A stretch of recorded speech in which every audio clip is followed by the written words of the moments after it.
Yo, what it do, YouTube? It's your boy Key coming at y'all boys with a brand new video, and today we finna go ahead and hop into this video now. With that being said, man, make sure y'all like, comment, and subscribe. We're gonna go ahead and get into this video, man. Let's check it out. Diddy's ex, Kim Porter, died out of nowhere in 2018. There were already rumors about how it really happened, but now some shocking new evidence about the situation is coming out, and Diddy might even catch charges over her death. And today we're breaking the whole thing down. Just a few days before Diddy got booked on a massive Fed case, a dude named Chris Todd published a book on Amazon called Kim's Lost Words, A Journey for Justice from the Other Side. The book was allegedly written by Kim Porter before she died, and Chris Todd said that one of her friends gave it to him. The book is only 60 pages long, but it's full of crazy stories about Kim Porter and Diddy's relationship. At one point in the book, Kim allegedly wrote about finding videos that Diddy made of himself having sex with young boys that he was managing. The book also talks about Diddy putting hands on Kim and said that the abuse started because Kim wouldn't use a strap-on on him. Then another time, Diddy allegedly slammed Kim on the ground and pulled out a gun. He told her, "You're mine. You don't have a choice in that now. I can't live without you." The book also says that Diddy and Kim had an open relationship and that Kim was hooking up with Tupac while she was with Diddy. There's no evidence to back it up, but if it's true, then it makes the situation even more complicated. Diddy allegedly put a bag on Tupac's head and had him killed. Bro, everything is starting to not Kevin Hart, when Kim, I keep saying everybody name wrong. When Cat Williams said everything is gonna be exposed in 2024, I felt like he was just talking. You feel what I'm saying? A lot of people giving him a lot of credit for it, but it's the prophecy is being fulfilled, bro. Everything is starting to make sense now. I'm not saying that that's the reason that Diddy allegedly put a bag on Tupac's head, which I do believe it, because this idiot right here on the screen admitted it. He admitted it. He said, yeah, that's what happened. You know what I'm saying? He said Puffy put $1 million up. He said, well, really, I thought it was 500 for Pac and 500 for Suge. They came up. They got Pac, but they came up short on Suge, so he only paid $750 instead of the full $1 million. But they got finesse out the money. And knowing that Buddy was really a weirdo. But the thing about it is, if everybody knew this, bro, why nobody went to the police, bro? Nobody. They waited 30 years. 30 plus years. Because Puffy been running shit for a long time. They waited 30 plus years for one woman to stand up and say, man, we can't keep doing this. She went and got a bag and then went and turned them over to the feds. Diddy back in the day, a lot of people will say what they want to say about Casket right now. Keefy D claimed that Pac's track hit him up is what really made Diddy mad. And if Pac was actually hooking up with Kim, then some of the lyrics make more sense. On the track, Pac raps, "You claim to be a player, but I fucked your wife." Everyone thought the line was about Tupac hooking up with Biggie's wife, Faith Evans, but it could also be about Kim, even though Diddy wasn't actually married to her.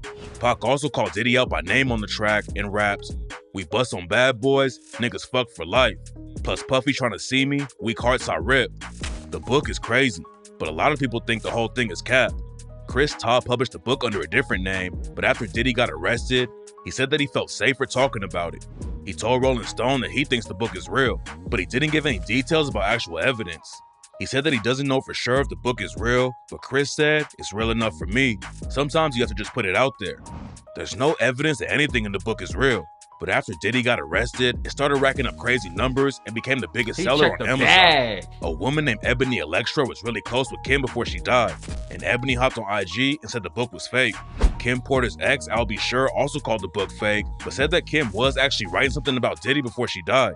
According to I'll Be Sure, when Kim died, her computer and other evidence went missing, and he thinks Kim was trying to expose Diddy for everything going on behind the scenes. I'll Be Sure said that he's been trying to get the cops involved with the Diddy situation for years, but nobody would listen to him. And he even claimed that people wanted to take him out for trying to expose Diddy. After the book came out, everyone started talking about Diddy being involved with Kim Porter's death. But Diddy's kids hopped on Instagram to defend him. They said that Kim never wrote a book and that there was no foul play involved with her death. The kids said they didn't want Kim mentioned in any conspiracy theories. But the new book isn't the first time people have linked Diddy to Kim's death. Kim and Diddy met back in the day, way before Diddy became one of the most powerful people in the industry. He was just an intern at Uptown Records at the time, and Kim was working at the front desk. Eventually, they started dating and had a kid together, but then their relationship fell apart, and they fought in court about Diddy paying child support. They split up for a couple of years, and Diddy started dating Jennifer Lopez, but Kim got back with him in the early 2000s, and they had 2 more kids together. Diddy even adopted Kim's son, Quincy Brown, that she had with Albie Shore, but the relationship didn't last. There's some shocking new evidence about what was going down behind the scenes. But first, you gotta know what Kim and Diddy said about the breakup back then.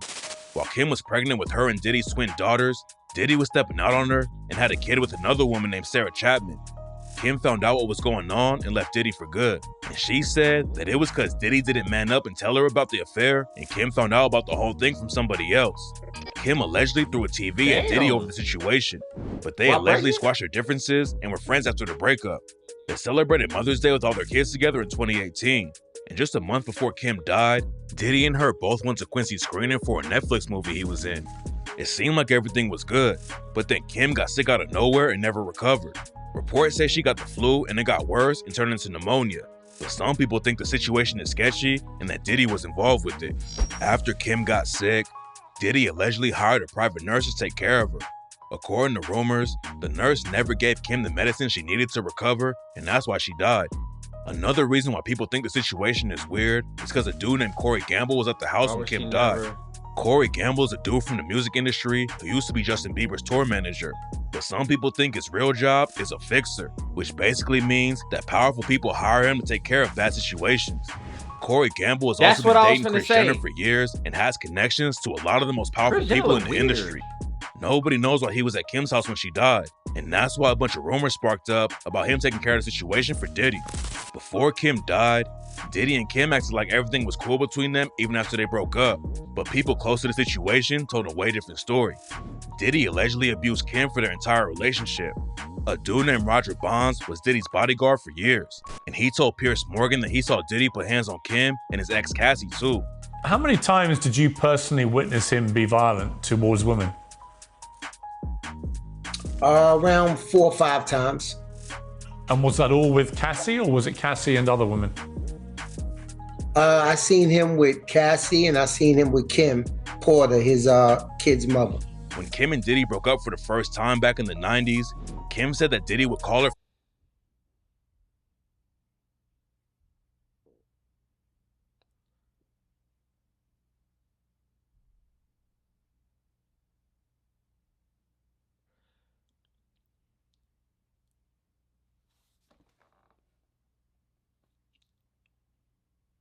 Bro, I'm in shock, bro. It's like, I don't want to keep pausing it and not saying nothing, but I'm dead for real in shock. Like, we hear about the other stuff, like the Cassie situation and the Lil Rod and how he was recording a lot of people having intercourse and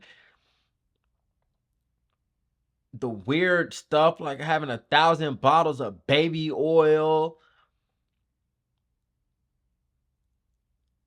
Bro, he really was, or really is, a crazy weirdo. And everybody was just going around like nothing was going on. And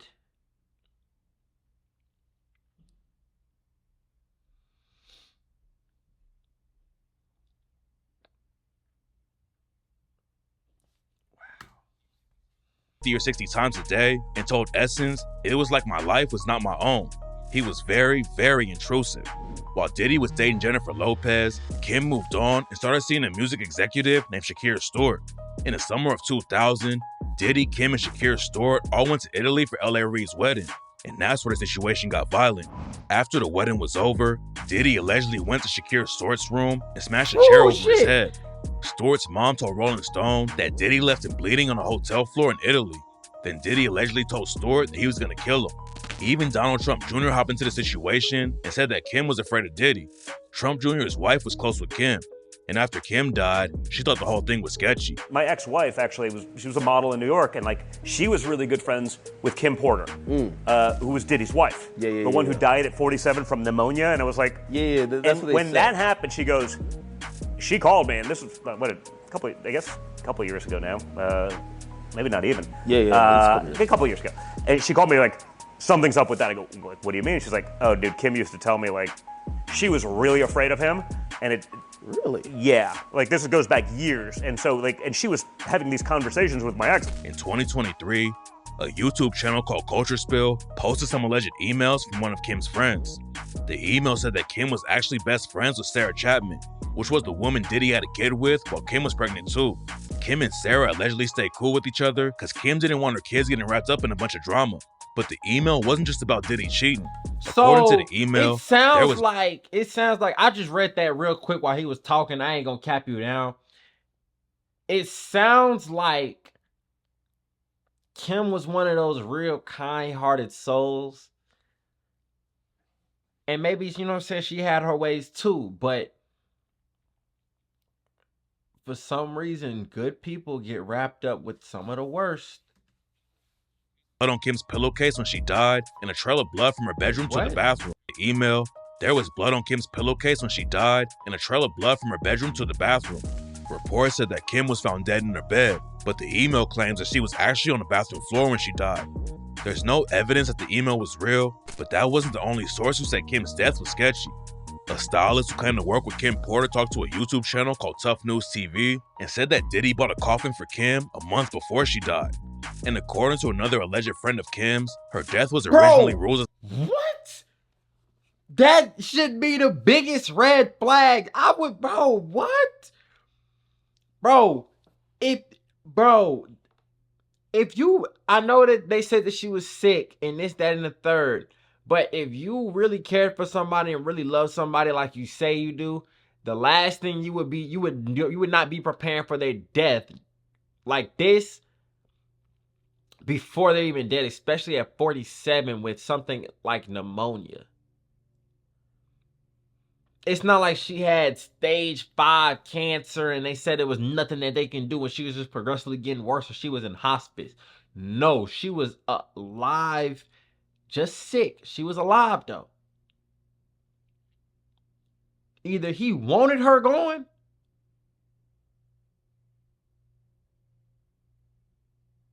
or he was preparing to get her gone, which that can kind of be the same thing. homicide because the coroner found some kind of toxin in her blood. The stylist who talked to Tough News also gave some reasons why Diddy would want to take Kim out. According to the stylist, Kim told her that Diddy had been hooking up with a dude named Clive Davis. Davis has been in the music game for years and is even part of the Rock and Roll Hall of Fame. Getting exposed for hooking up with Diddy could have hurt both of their careers, but Clive Davis isn't the only dude Diddy was allegedly hooking up with. The stylist also claimed that Kim had videos of Diddy having sex with Usher. Usher started living with Diddy when he was a teenager, and there have been a lot of rumors about Diddy abusing him. So if Kim actually had evidence about it, then Diddy would definitely want her gone. People also think Kim's friend, Kimora Simmons, knows more about the situation that she's not saying. Kimora Simmons is the ex-wife of Russell Simmons, and he's another one of the most powerful dudes in the game. Russell Simmons started Def Jam Records, but also has a ton of abuse accusations against him.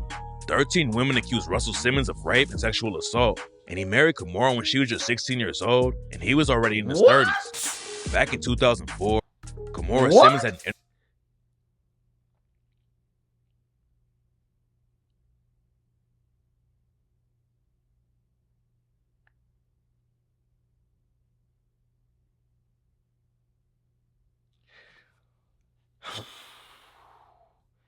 Married at 16 years old and he's in his 30s and nobody, where's his indictment? He's a weirdo too. With New York Magazine and said that Diddy threatened to hit her while she was pregnant. According to Kimora, Diddy got down on his knees and apologized, and Kimora even said, "I appreciate knowing that everything he does is emulating my husband." But everyone knows Russell Simmons is shady. But I want to understand, I don't know if understand is the right word, but I want to know why.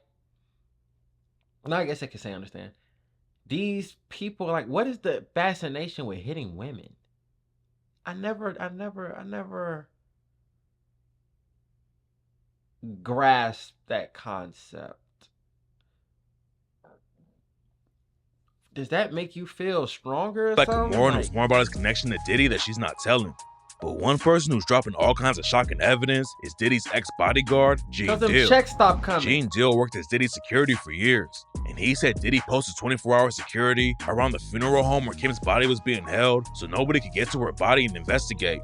Gene Deal told the Art of Dialogue that the cops need to reopen her case because the whole thing is sketchy. I wish, for the sake of Kim's family, he put Kim in a gold casket. Then has security, 24-hour security at the funeral home so nobody would go in there and touch the casket or take Kim out of there.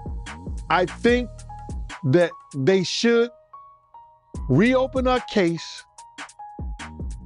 and have an independent pathologist look at everything about her. I gotta In see another what a pathologist interview, is. Gene I don't know Deal what said that is. Kim had bruises and a broken nose from Diddy. Kim has some things that happened to her over the years, broken nose, bruises. He said look that like Diddy a- even he forced look like Kim to he's hook from up with other Ratatouille, people like. that she was trying to make deals with. He wanted to make a deal with somebody. He'll get another girl and a guy that he's trying to make a deal with, and him and Kim, they all party together. Man, he used Kim for that shit, bro. One time, Kim actually fought back though and almost ended up killing Diddy. Check out this photo with Diddy with a medical wrapper on his wrist. What's this after the fight he had with Kim Porter? Yeah, that's the same time, man. Same hand, right hand. If you look at it, it's on his right wrist, right up in there. Kim hit like it almost severed the artery. He was bleeding like crazy. Back in the 90s, Gene Deal got a call from someone else on Diddy's crew and found out that Diddy was in the emergency room. Gene rushed over to the hospital, and when he got to Diddy's room, he saw Diddy's wrist wrapped up in a bandage, and Kim was sitting there with bruises all over her. At first, he didn't know what was going on, but then he found out that Diddy was hitting Kim, so she grabbed a corkscrew and stabbed him in the wrist with it. Kim that almost to hit Diddy's open up, artery, and if that happened, he probably would have bled out before he even made it to the hospital. Line. Gene Deal said that Diddy and Kim were still seeing each other while Diddy was dating Jennifer Lopez, but Diddy never put hands on J-Lo because he knew she wouldn't take that kind of abuse. He didn't do any violence to Mrs. J-Lo. That's why I didn't see any violence. It's a different breed, bro. He wasn't gonna risk himself like that. And plus, a lot of people didn't like him. If he would have ever touched Miss Lopez in any kind of aggressive way, she would have said something. Man, listen to me. The whole Bronx would have been on Puff. And after J-Lo got wrapped up in a shooting with Diddy and his artist Shine at a nightclub, she realized she didn't want to be involved in that kind of lifestyle. Unfortunately, Kim stayed around Diddy though, and some people think that's what got her killed. There's no concrete evidence that Diddy had anything to do with her death, but the situation is definitely sketchy. And with all the new information coming out about him, nobody would be surprised if Diddy really took Kim out. There's a chance we'll never know for sure, but what do you think? Did Diddy really take out Kim because she was about to expose him, or did she just get sick and die? Man, oh man. Y'all get in that comment box. Y'all tell me what y'all felt about this video. Is it true? Do y'all think that Diddy really had something to do with this? And is it all gonna come out in court? Is a superseding indictment coming for Diddy? Y'all get in that comment box and y'all let me know what y'all feel about this video, man. I honestly don't know what to expect. But